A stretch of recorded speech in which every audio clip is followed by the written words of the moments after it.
Dans Pluto, tout commence avec la 39e guerre d'Asie centrale, un conflit mondial où les États-Unis de Thracia, menés par le président Alexander, envahissent le royaume de Perse du dictateur Darius XIV, sous prétexte de démanteler des robots de destruction massive. Mais derrière cette intrigue de science-fiction se cache une réécriture de l'histoire avec un grand H, car Naoki Urasawa puise directement dans le conflit gréco-perse du 4e siècle avant Jésus-Christ. Thracia fait référence à la Thrace, une région guerrière de l'Antiquité, tandis que le président Alexander est le miroir d'Alexandre le Grand, le roi de Macédoine qui en moins 334 traversa l'Hellépont pour briser la suprématie de l'Orient.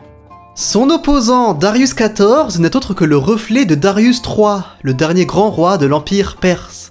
Le manga rejoue ainsi le choc des civilisations et de l'ambition impérialiste de l'Occident, rappelant entre autres la célèbre bataille de Gaugamélès en moins 331 où Alexandre le Grand a définitivement terrassé l'armée perse.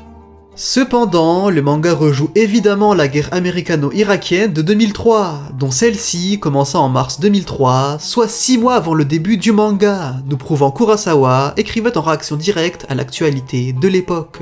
Le premier choc est purement visuel, Darius XIV est le sosie de Saddam Hussein, arborant la même moustache et la même coupe. Le parallèle devient alors flagrant lors de la scène du procès au tome 5, où le dictateur est jugé dans son propre pays pour crimes contre l'humanité et massacre de masse.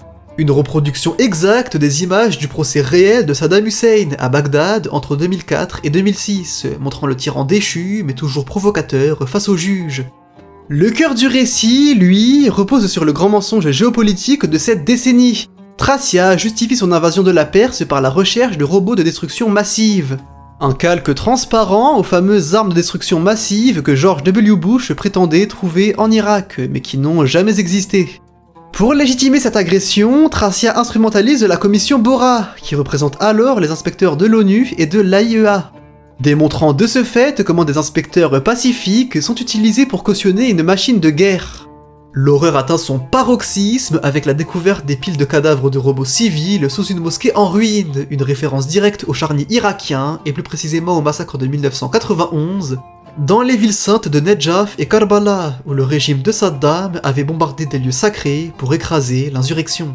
La critique politique explose littéralement au tome 6, page 92, quand Aboullah lance « C'est tout de même grâce à vous que la démocratie a pu s'implanter en Perse », dénonçant frontalement la rhétorique impérialiste américaine.